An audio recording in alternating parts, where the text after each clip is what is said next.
अब दूसरे अध्याय का श्लोक नंबर 59 देखें। विषया विनिर्वर्तन्ते निराहारस्य देहिनः रसवर्जं रसोऽप्यस्य परं दृष्ट्वा निवर्तते। इंद्रियों द्वारा विषयों को न ग्रहण करने वाले पुरुषों के विषय तो निवृत्त हो जाते हैं, क्योंकि वे ग्रहण ही नहीं करते, किंतु उनका राग निवृत्त नहीं होता, आसक्ति लगी रहती।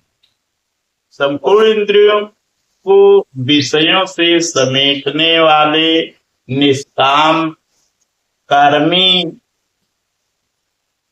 का राग भी परम दृष्टवा परम तत्व परमात्मा का साक्षात्कार करके निवृत्त हो जाता है।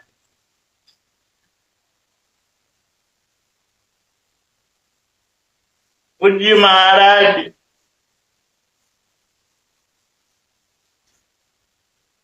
श्री परमानंद जी कहते थे कि महाराज जी आपको आकाशवाणी क्यों हुई। उनसे पूछा गया कि महाराज जी आपको आकाशवाणी क्यों।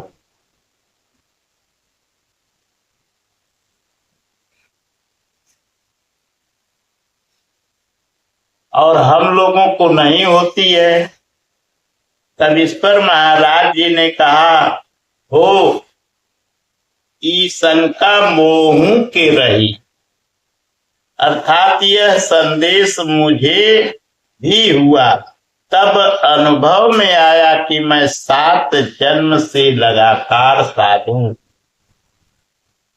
4 जन्म तो केवल साधुओं सा वेश बनाए, तिलक लगाए, कहीं विभूति पोते, कहीं कमंडल लिए विचरण कर रहा हूं, योग क्रिया की जानकारी नहीं। लेकिन पिछले 3 जन्म से बढ़िया साधु बन गया, जैसा होना चाहिए।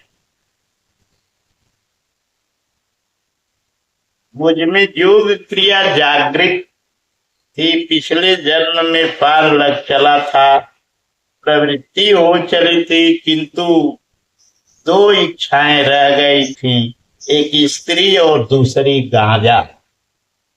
अंतर मन में इच्छाएं थी, किंतु बाहर से हमने शरीर को दृढ़ रखा।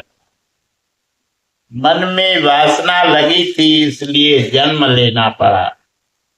जन्म लेते ही भगवान ने थोड़े ही समय में सब दिखा सुनाकर निवृत्ति दिला दी, 2-3 चटकना दिया और साधु बना दिया। ये पूज्य महाराज जी परमानंद जी भक्त जनों से कहते।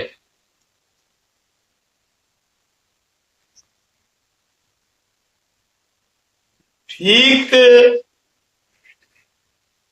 यही बात श्री कृष्ण कहते हैं कि इंद्रियों द्वारा विषयों को न ग्रहण करने वाले पुरुष के भी विषय तो निवृत्त हो जाते हैं, किंतु साधना द्वारा परम पुरुष परमात्मा का साक्षात्कार कर लेने पर वह विषयों के राग से भी निवृत्त हो जाता है। अतः जब तक साक्षात्कार न हो, कर्म करना है। भगवान